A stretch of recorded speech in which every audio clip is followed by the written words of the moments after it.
Miliano Jonathans datang Romani ke Oxford. Hubungan STY dan Erick Thohir memanas. Geger skandal doping Mikhail Mudryk. Alejandro Garnacho kembali ke Atletico Madrid. Sempat bocor Real Madrid borong penghargaan FIFA.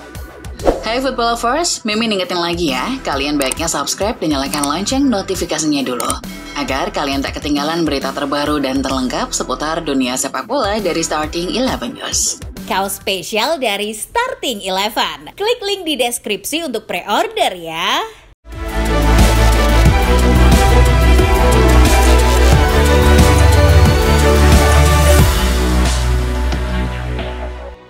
Dari hasil babak 16 besar Coppa Italia, Juventus sukses kandaskan langkah Cagliari dengan skor telak 4-0.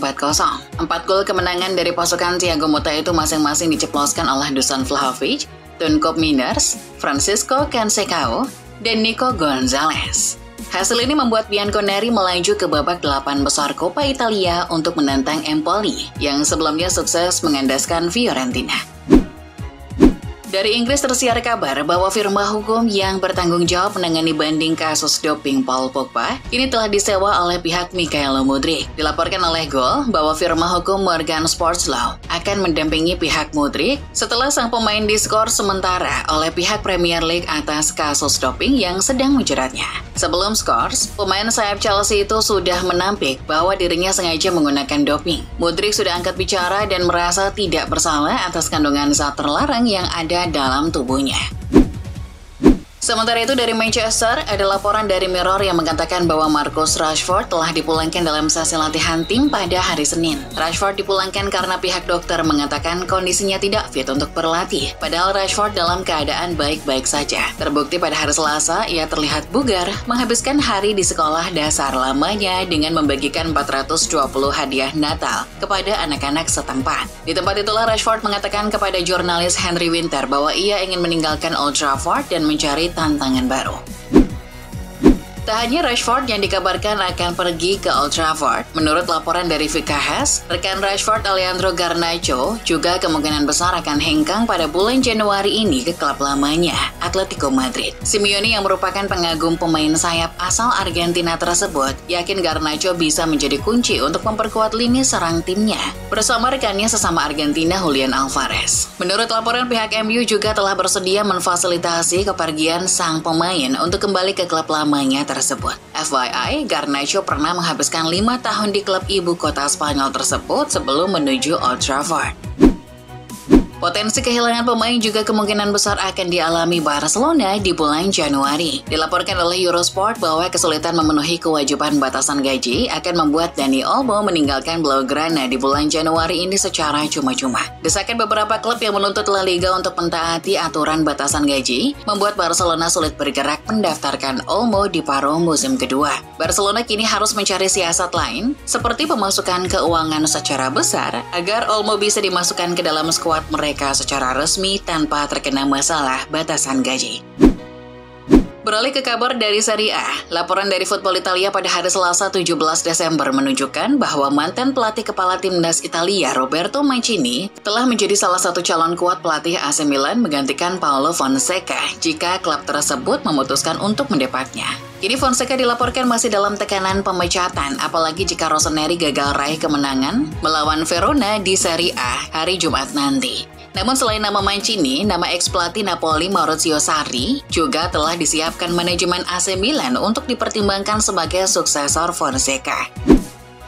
Masih kabar dari Italia, pemain AS Roma Paulo Dybala santer dilaporkan akan segera menuju Turki untuk berseragam Galatasaray pada bulan Januari. Menurut laporan Bein Sport, agen Dybala Carlos Novel bahkan telah berada di Istanbul untuk mengadakan pembicaraan langsung dengan pihak manajemen Galatasaray. Giallorossi juga tidak menutup kemungkinan akan menguangkan Dybala di bulan Januari sebelum pergi pada akhir musim secara gratis karena kontraknya habis. Dybala disebut menginginkan kontrak di Galatasaray senilai 15 juta dolar per musim. Galatasaray pun kabarnya tidak menolaknya karena butuh tambahan amunisi penyerang baru setelah Mauro Icardi mengalami cedera panjang. Beralih ke kabar berikutnya yang datang dari klub Ligue 1, Stade Brestois. Dilansir dari Get Football News French, Brest sedang berupaya memindahkan markas untuk menggelar laga fase knockout UCL di Stade de France. Sebelumnya di fase grup UCL, Brest bermarkas di Stade de la Rodouro di Guingamp. Namun, upaya pemindahan markas ditolak oleh beberapa pemain Brest dan fans. Kapten klub Brendan Chardonnay mengatakan bahwa dirinya lebih suka bermarkas di Guingamp karena jaraknya tak jauh dari rumah fans maupun rumah para keluarga pemain. Selain Chardonnay, fans juga sudah menentang untuk direlokasi ke Stade de France. Mereka bahkan sudah mengkampanyekan penolakan tersebut dengan membentangkan sebuah spanduk bertuliskan Stade de France, kami tidak menginginkannya. Beralih ke kabar selanjutnya dari Doha, Qatar. Dilaporkan bahwa Real Madrid telah memborong beberapa penghargaan FIFA The Best 2024. Vinicius Junior yang gagal meraih Ballon d'Or akhirnya diganjar sebagai pemain pria terbaik FIFA 2024. Dia mengalahkan pemain seperti Rodri, Haaland, Bellingham, hingga Messi. Selain Vini, pelatih El Real Carlo Ancelotti juga dinobatkan sebagai pelatih pria terbaik FIFA 2024 mengalahkan Xabi Alonso, Luis de la Fuente, Pep, hingga Scaloni. Tak hanya itu, sebanyak 5 pemain Los Blancos seperti Rudiger, Toni Kroos, Bellingham, Carvajal, hingga Vinicius masuk ke dalam FIFA Best 11 2024. Tak hanya penghargaan pemain dan pelatih terbaik saja yang diumumkan FIFA, penghargaan lain seperti Puskás Award 2024 juga diumumkan. Pemain MU Alejandro Garnacho terpilih sebagai penerima penghargaan tersebut lewat gol salto indahnya ke gawang Everton di Goodison Park. Gol salto Garnacho mengungguli 10 nomine lainnya. Usai meraih 26 poin dari voting, ia mengungguli gol akrobatik lainnya yang dibuat pemain timnas Aljazair Yassine Benzia ke gawang Afrika Selatan. Gol Benzia itu hanya mendapatkan 22 poin.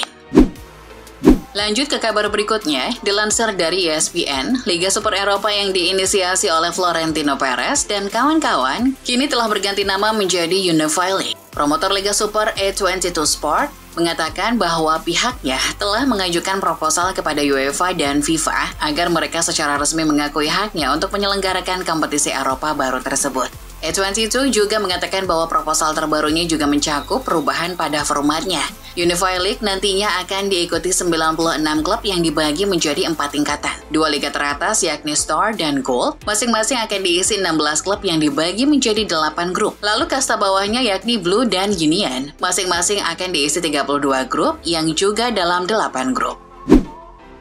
Beralih ke kabar dari pemain keturunan Indonesia yang membela klub Vitesse Arnhem, Emiliano Jonathans. Dilansir dari Bola Sport, pemain berdarah Depok itu kini telah resmi bergabung dengan klubnya Ivan Janar dan Ole Romeni, FC Utrecht. Menurut laporan dari Football International, tim papan atas Eredivisie itu mengeluarkan mahar 300.000 euro atau setara 5 miliar rupiah guna mengangkat Jonathans. Jonathan telah menaikkan kontrak hingga 2028 di Utrecht. Selain menerima uang, Vitesse bakal mendapatkan persentase keuntungan dari transfer Jonathan jika Utrecht menjualnya ke klub lain.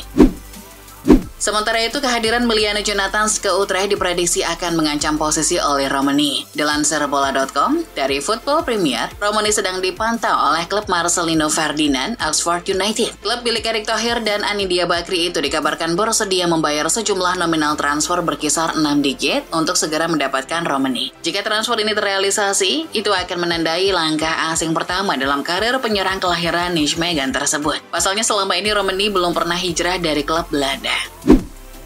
Dari kabar transfer para pemain keturunan Indonesia, kini beralih ke kabar dari Piala AFF 2024. Dilansir Bola Sport, tersiar kabar bahwa timnas Kamboja kini sedang terseret kasus skandal pengaturan skor di Piala AFF 2024. Federasi Sepak Bola Kamboja kini telah melakukan investigasi kepada kiper mereka, Dara Virek, atas indikasi keterlibatan dalam pengaturan skor saat melakukan blunder menghadapi Singapura. Presiden FFC Jenderal Sao Soka menjelaskan bahwa ada kejanggalan yang terjadi saat laga melawan Singapura.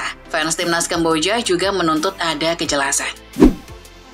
Masih dari kabar Piala AFF 2024, kemungkinan laga klasik Thailand versus Indonesia di semifinal AFF 2024 terbuka lebar. Setelah Thailand hampir dipastikan menjadi juara grup A setelah mengandaskan Singapura 4-2.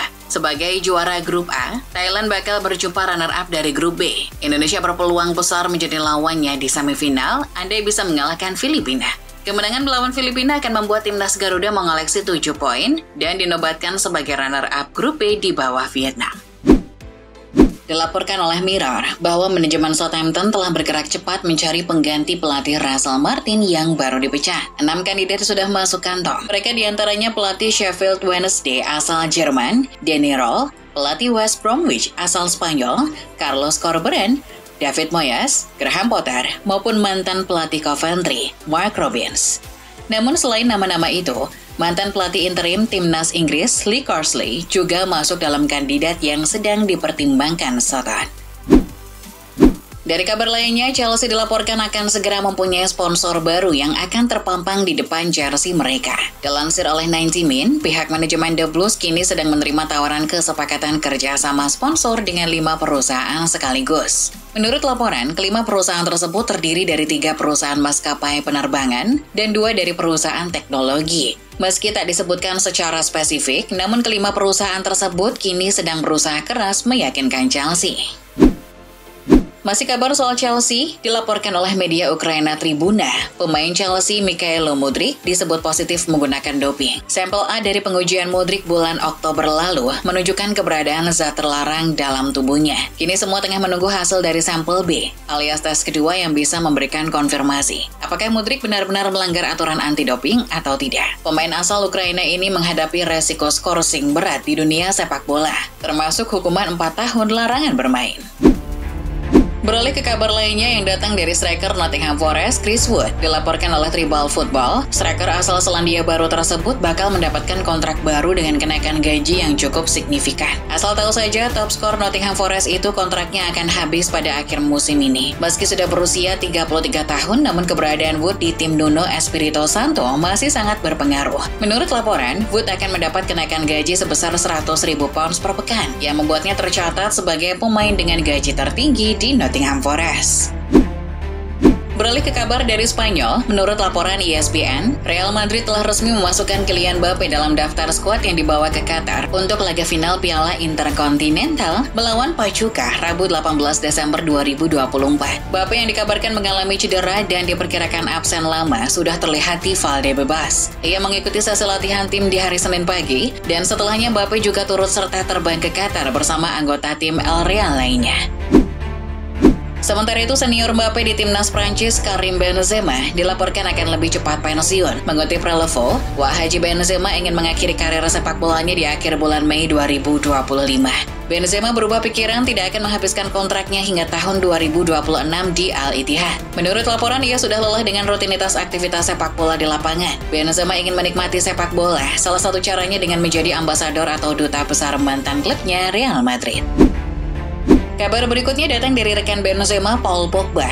Setelah banyak rumor beredar dirinya diincar berbagai klub seperti Marseille maupun Manchester City, kini Pogba justru ingin berlatih di Turki, tepatnya di klub Galatasaray. Menurut laporan Football Italia, Pogba sudah menghubungi sang agen untuk bisa membawanya berlatih di Galatasaray mulai Januari nanti. Agen Pogba pun sudah mengkonfirmasi bahwa pihaknya sudah menghubungi langsung pihak Galatasaray. Menurut laporan, Pogba tampaknya ingin berlatih dulu di sebuah klub secara rutin, sebelum nantinya pada bulan Maret ia kembali ke dunia sepak bola profesional.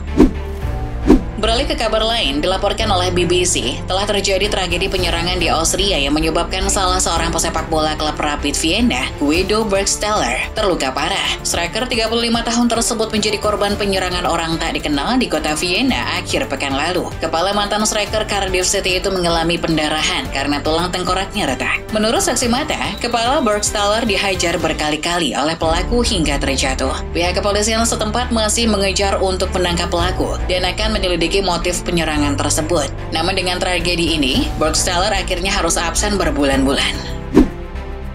Lanjut ke kabar dari Piala AFF. Dilansir dari Super Bowl, pelatih timnas Thailand asal Jepang Masatada Ishii telah meminta maaf langsung kepada fans Thailand sekaligus Presiden Federasi Sepak Bola Thailand, Madam Pang. Masatada meminta maaf atas sikapnya pasca laga melawan Malaysia. Ketika itu Masatada langsung masuk ruang ganti dan tak memberi penghormatan kepada supporter Thailand. Bahkan pelatih asal Jepang tersebut menyuruh media dan pemainnya tak berlebihan merayakan kemenangan dengan fans di tribun. Pasalnya Masatada mengaku kecewa dengan performa anak asuhnya yang hanya menang tipis atas Malaysia. Namun tampaknya sikap itu ditentang oleh Madam Pang. Sementara itu dari Indonesia, tersiar kabar bahwa Ketum PSSI Erick Thohir secara tidak langsung telah menyentil sikap pelatih Sintayong yang akhir-akhir ini banyak mengeluh ke media soal Piala AFF 2024. Menurut Pak Erick, saat ini adalah saat untuk fokus ke kompetisi yang sedang berjalan. Jadi kalau soal keluhan dan lain-lain harus dikesampingkan. Jangan banyak bicara, jangan banyak keluh, kita fokus aja lah. Kita fokus di program yang kita sudah sepakati, bahwa program PSSI sudah baik, pemain dan pelatihnya juga harus baik, ucap Erick Thohir.